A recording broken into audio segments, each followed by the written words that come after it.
you. So let me share my screen, my slides.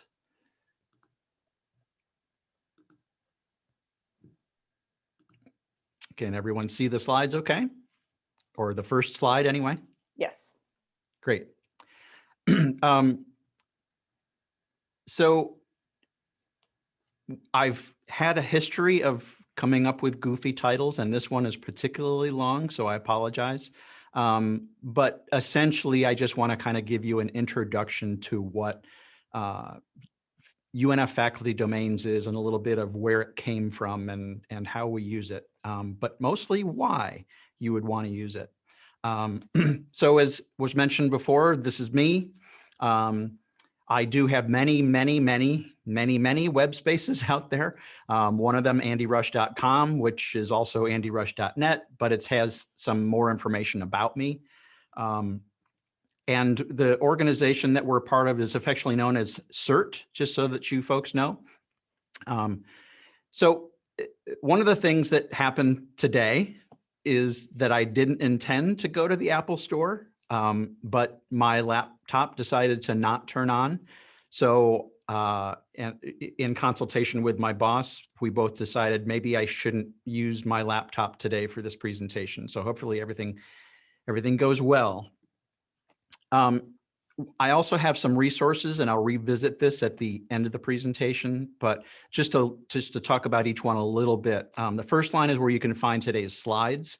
You go to dogoodwork.online/slides, and it's kind of a web presentation. So there's sometimes some goofiness going to the websites that are included there, but it'll be exactly what I'm showing you, which is kind of a web version of PowerPoint, if you will. This is actually running in WordPress. There's also a link to an EDUCAUSE article called 7 Things You Should Know About Domain of One's Own. There's also the UNF Domains homepage, a link to that page. There's also another EDUCAUSE article talking about digital literacy, and that's something that'll be a part of our focus today. So everyone should be familiar with this question. You know, if a tree falls in the forest, no one's around to hear it. Does it make a sound? But what about this question?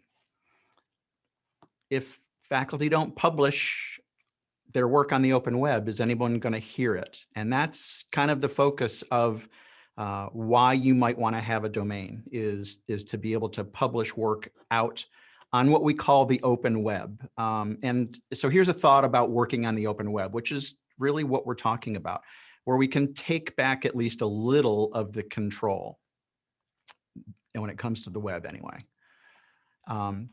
So Domain of One's Own borrows from the essay from Virginia Woolf, where she talks about women specifically needing a space to write and reflect.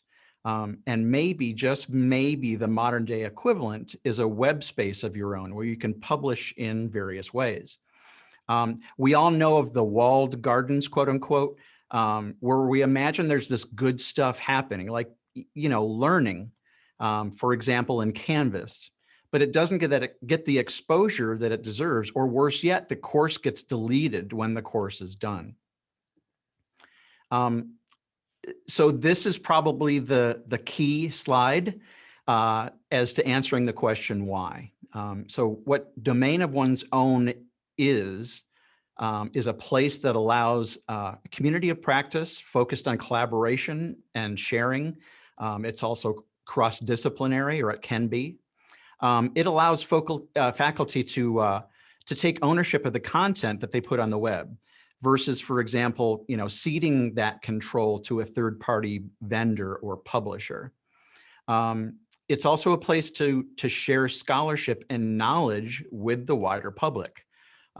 It's also a place to explore critical questions in digital literacy, or about digital literacy. It's a place where we can also reduce commercialism. We don't have to have ads or be kind of at the mercy of a vendor's way of doing things commercially. We can put users rather than vendors in control of how technology is used and applied. And it also enables multiple level and multi-layered communities. So again, cross-disciplinary, you know, students, faculty, and staff, all kinds of different layers and levels. Um, Typically, students are interacting on a space that a university builds rather than one that they participate in building. So what if a class website, a course website was built together, faculty and students? It allows faculty and students to kind of productively explore the creation of knowledge, the sharing of ideas, and participating in larger interdisciplinary conversations. And from a pedagogical standpoint, students learn more when they make or create something, and you won't be surprised that faculty do too. There does have to be a willingness, obviously. We're going to hopefully push you in the direction of willingness. And so these things aren't necessarily like instant on, like Canvas is. You put the stuff in the box and the box works. There's some technical aspects that you may not be familiar with, but they are, I would argue, richer spaces, and they can be valuable goals to work towards, to publish in these spaces. So at UNF, we have faculty domains, but we don't have student domains yet. That's something that I'm working to try to convince people. Usually comes down to budgetary things, and also different organizations that are over students versus over faculty and staff. But we hope to complete that bridge soon. So this is the domains homepage. It's where it all starts. This is the place where you go to kind of find out more. So it's domains.unf.edu. And this is the place where people sign up or sign into their account to get to their space. So a faculty member hasn't signed up yet, they can go here and claim their domain. And then they can get that space to start, installing programs and publishing their work. We also have a template that faculty can start with. This is the one affectionately known as Ozzy, our mascot, Ozzy the Osprey. And we're starting to build a lot of these different templates that people can almost kind of out of the box have a site up and running. They just kind of need to fill in their own information. Because at least some of us might remember how it used to be writing something called HTML. Now, you can still do HTML if you want in these spaces, but again, we provide something like WordPress or other web applications that are gonna get newer folks in the web publishing arena further along than HTML might. This is just another example of a portfolio site that we are starting to templatize. You can go to this the slides page and click on the go button to kind of go and explore this. Sometimes these websites, this is just a screenshot. Some of the other slides have the actual website kind of embedded in the presentation. So, but you can check this out by clicking on the go button in the slide deck. This is an example of an Omeka site. Omeka is a Digital Humanities favorite. This is a site from a student who is working with Clayton McCarl, who I think you heard of a couple of weeks ago or heard from a couple of weeks ago in one of the FLDH webinars. So, and by the way, this domain, unfdhi.org, was one of the experimental spaces that we had that preceded Domain of One's Own. It was a place that Clayton actually had set up so that he could publish in WordPress and Omeka to try out some of these possibilities. So this preceded Domain of One's Own, and I think it's still being used 4 years later. So I think it's been pretty successful. Here's an example of some different faculty members and what they've been able to produce. This is Andrew Kozlowski in the Department of Art and Design. And there was a study abroad trip to Italy. The website tells where they went to. And so this is kind of a gallery and a reminiscence, an artifact of that trip that's up on his website. This is Quincy Gibson, her website, a biology professor. Faculty have the option to choose whatever domain they want. So some people will choose their name. Some people will choose their project or their, their particular research area. So this is unfdolphins.domains.unf.edu. And this is the place where Quincy shares the research that's gone into the dolphin research on the St. Johns River here in Jacksonville. David Cortwright, who is an expert on addiction and is also promoting his book called The Age of Addiction. He's also able to publish his appearances that he's made either on radio shows or podcasts or even some of the webinars that took place right here in the studio. So this is a place where he can kind of compile all that material that he's done and have a one-stop shop for all things David Cortwright. This is Mary Trey's. She's in the Religious Studies Department. So it's a podcast about conversations in religion, hence the name How to Ruin Dinner, talking about religion. This is a place where she's got, I think, in the neighborhood of close to 30 podcast recordings now.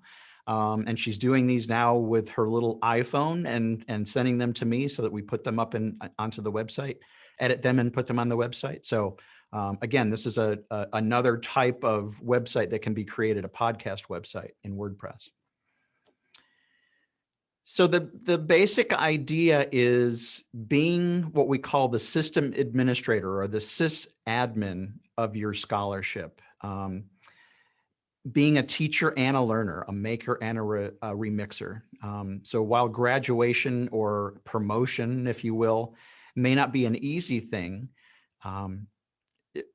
we used to tell, we had faculty learning and using a domain. We told faculty members that it's not necessarily going to be easy, but it's not insurmountable. It's technology that can be figured out, and we're there kind of every step of the way to provide that support so that they can do this kind of sharing. I think we're able to, between myself and others in CERT, we're able to build those websites.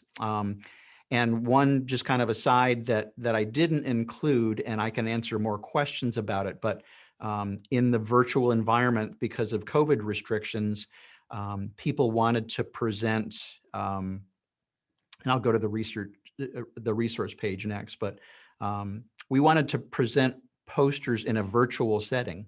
So the way to do that was to build a virtual poster website. And so we had folks submit their posters, their PowerPoint presentations, and then we turn that into a page that can be displayed with their abstract and other information, even including supporting audio files or supporting video files.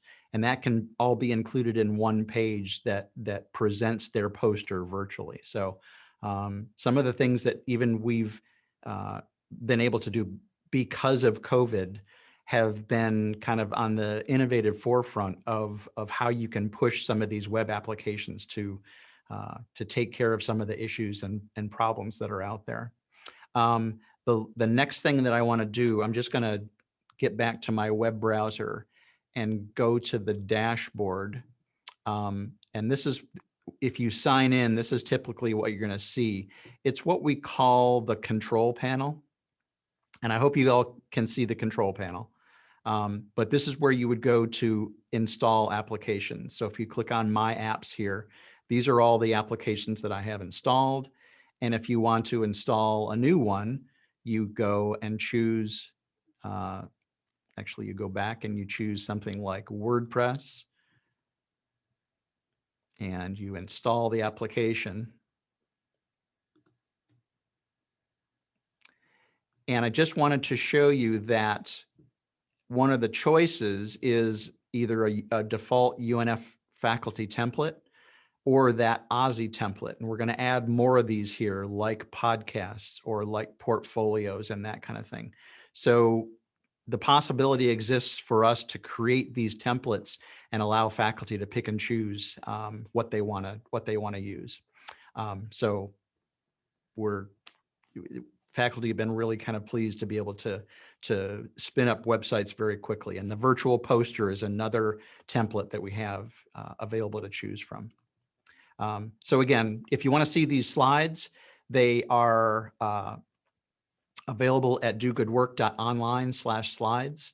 And the rest of the links can be clicked on. And with that, I want to thank you for your attention. And I think I can take any questions that you have. I will stop sharing my screen.